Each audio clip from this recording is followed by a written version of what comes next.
Bonjour, morning du 6 avril 2017, au menu commentaires marché et news marocaines, puis Ralia prendra la relève pour commenter les news tunisiennes et le marché. Donc le Mazi a fini la séance d'hier au vert, gagnant 0,08% pour un volume total de près de 106 millions de dirhams.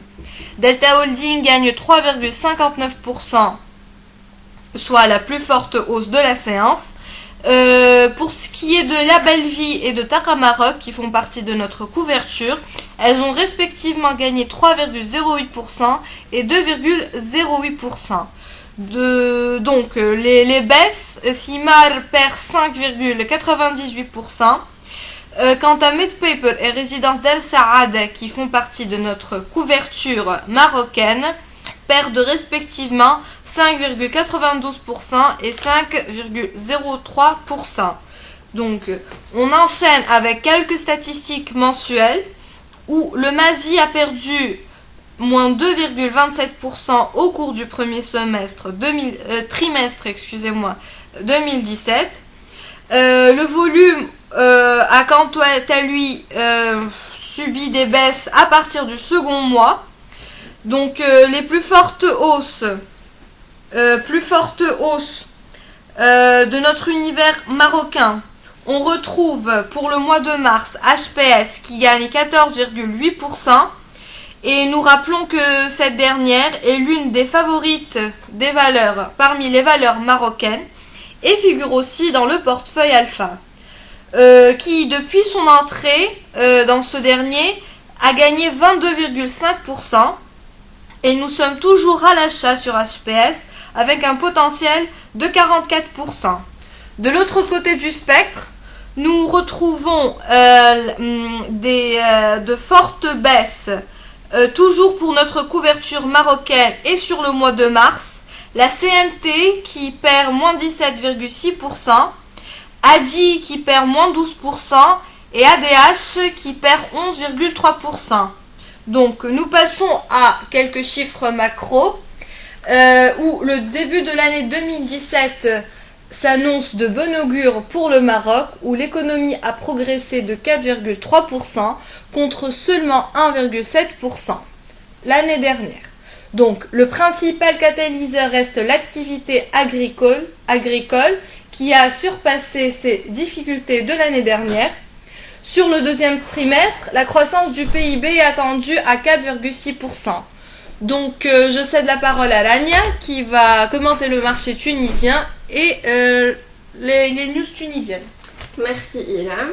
Alors le marché action tunisien termine la séance d'hier dans un territoire négatif où le Tunindex a enregistré un déclin de 0,06% dans un volume d'échange toujours modeste, s'élevant à peu près à 4 millions de dinars, dont 1,3 million de dinars échangés sur Tijeli Bank.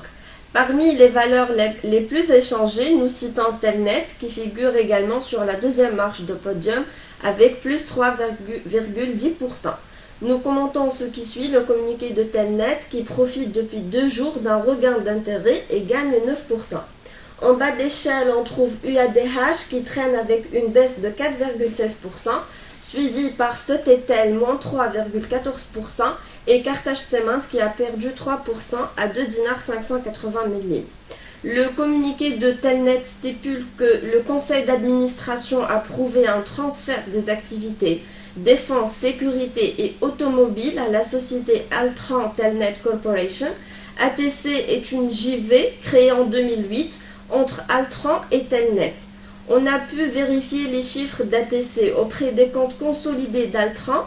Au terme de l'année 2016, ATC affiche un résultat net de l'ordre de 149 000 euros contre un déficit de 54 000 euros en 2015. Utile à savoir également que le chiffre d'affaires est nul et il nous semble que les revenus d'ATC sont comptabilisés en tant qu'autre produit d'exploitation au niveau du income statement de Telnet, qui consolide ATC à hauteur de sa participation, soit 50%. À notre sens, ce communiqué ne rajoute rien de point de vue fondamental, Nous avons peu d'éléments pour apprécier l'impact de ce transfert sur les comptes de Telnet. La question qui se pose, est-ce que les intérêts resteront à 50-50? Merci Rania, je me permets d'intervenir pour vous donner les résultats de l'adjudication mensuelle du mois d'avril.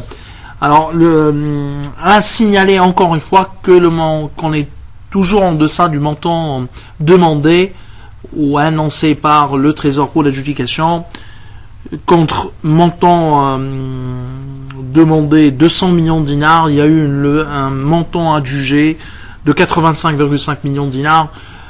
Pour ce qui est des taux, la ligne où il y a eu réellement un montant important, donc c'est un taux assez significatif, c'est la ligne mars 2027 où il a été levé 51 millions de dinars, c'est-à-dire l'adjudication portée sur 51 millions de dinars. Le taux moyen pondéré est 7,633, alors que pour la courbe des taux du 4 avril, on était à 7,576%. Donc il y a eu une légère montée. Sur la ligne 2032, levé 5 millions de dinars, 8,160%, on est stable à 8,160%. Par contre, une légère baisse pour la ligne juin 2023, montant levé ou 29,5 millions de dinars, le taux pondéré 7,23,4 contre 7,244% le 4 avril. Je vous souhaite une bonne fin de journée, une bonne journée. Au revoir, à demain.